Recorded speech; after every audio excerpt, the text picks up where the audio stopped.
చిన్న కార్యం పెట్టుకున్నా సరే పంతులు కాడికి పోయి మంచి ముహూర్తం ఏముందో చూసుకుంటారు చాలా మంది. అయ్యవారు పంచాంగం చూసి 2-3 తారీఖులు చెప్తే ఆండాళ్లకు ఏది కుదిరితే అది పెట్టుకుంటారు. ఇండ్లకు పోవుడు, పాలు వంగిచ్చుడు, వ్యాపారాలు, ఇంకేం దావతైనా అన్నిటికీ మంచి ముహూర్తం పెట్టుకుంటారు మనోళ్ళు. ఇక పెళ్లిళ్ళకైతే మంచి ముహూర్తం పక్కా ఉండాల్సిందే. ఇక ఇప్పుడు గీ ముచ్చట ఎందుకంటే 1, 3, 4, 7, 8, 9, 11, 12, 15, 20, 21, 25, 26, 27, 28, 29 బడిపోరల ర్యాంకులు కాదుల్లో పెళ్లి ముహూర్తాలు. ఈ ఏడు కొత్తగా పెళ్లి చేసుకోవాలనుకునేటోళ్లకు బొచ్చడు ముహూర్తాలు. ఫిబ్రవరి 19వ తారీఖు నాడు షాల్ అయితే డిసెంబర్ 12 దాకా బొచ్చడు లగ్గాలున్నాయి ఈ ఏడు. కాకుంటే నడిమిట్ల ఆగస్టు, సెప్టెంబర్, అక్టోబర్ 3 నెలలు మాత్రం ఒక్కటి కూడా లేదు లగ్గం. మొత్తం 53 మంచి రోజులున్నాయి లగ్గాలకి ఈ ఏడాదిలా.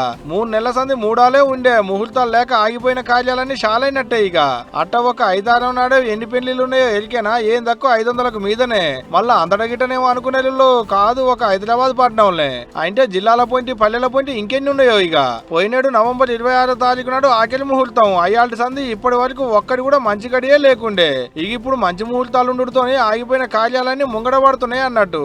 ఇంకేముంది, ఇప్పుడు 2 తెలుగు రాష్ట్రాలకు పెళ్లికలు వచ్చినట్టు అయిందనుకో రాదులి.